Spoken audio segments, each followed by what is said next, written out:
नमस्कार, आज आपण डाळ बनवणार आहोत। त्यासाठी इथे मी कुकरमध्ये अर्धी वाटी मूग डाळ घेतले आणि त्यामध्ये अर्धी वाटी तूर डाळ टाकायची। दोन्ही डाळी स्वच्छ धुवून घेतल्यात आणि त्याप्रमाणे त्यामध्ये पाणी टाकून एक टोमॅटो टाकायचा आणि पाव चमचा हळद टाकून घ्यायची। कुकरच्या 3 शिट्ट्या घ्यायच्या।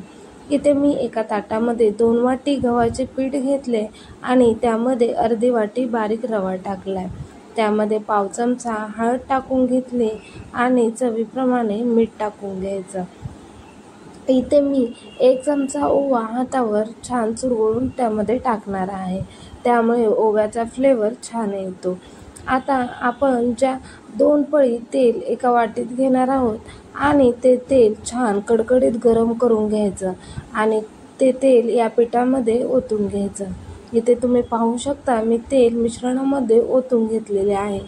हे तेल थोडेसे थंड झाले की छानपैकी पिठाला चोळून घ्यायचे। इथे मी हे पीठ 2-3 मिनिटं छान चोळून घेतलेले आहे। आज आपण डाळ बाटीची रेसिपी करणार आहोत। पिठामध्ये गरम तेल ओतल्यामुळे आपली बाटी छान खुसखुशीत अशी तयार होते। तुम्ही पाहू शकता 1-2-3 मिनिटं तेल मी छान चोळून घेतले। आता गरजेप्रमाणे पाणी ओतून त्याचे छान असे पीठ मळायचे। इथे आपले छान असे पीठ तयार झालेले आहे। पीठ जास्त पातळही मळायचे नाही आणि जास्त घट्टही नाही। आता त्याचे छोटे छोटे गोळे तयार करून घ्यायचे। इथं मी सर्व पिठाचे गोळे तयार करून घेतलेत आणि त्याची तेल न लावता चपाती लाटून घ्यायची। इथे तुम्ही पाहू शकता मी 1 चपाती लाटून घेतलेली आहे आणि त्याचप्रमाणे दुसरीही चपाती इथे मी लाटून घेत आहे। इथे आपल्या चपात्या तयार झाल्यात। एका चपातीला तेल लावून घ्यायचे, त्यावर दुसरी चपाती ठेवायची आणि त्यालाही तेल लावून घ्यायचं आणि अशा प्रकारे त्याचा रोल तयार करून घ्यायचा।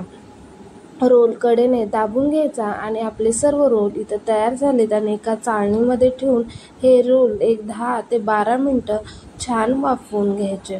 इथे आपली डाळ शिजली आहे। एका पातेल्यात तेल गरम केले, जिरे, मोहरी, लसूण, मिरचीची फोडणी देऊन इथे आपण डाळ तयार करणार आहोत। इथे आपली डाळ छान अशी तयार झालेली आहे।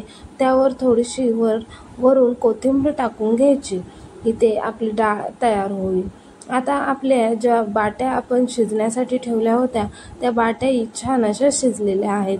बाटी शिजले की नाही चेक करण्यासाठी सुरीने तुम्ही पाहू शकता। पीठ चिकटले नाही सुरीला तर समजायचे की बाटी छान शिजले।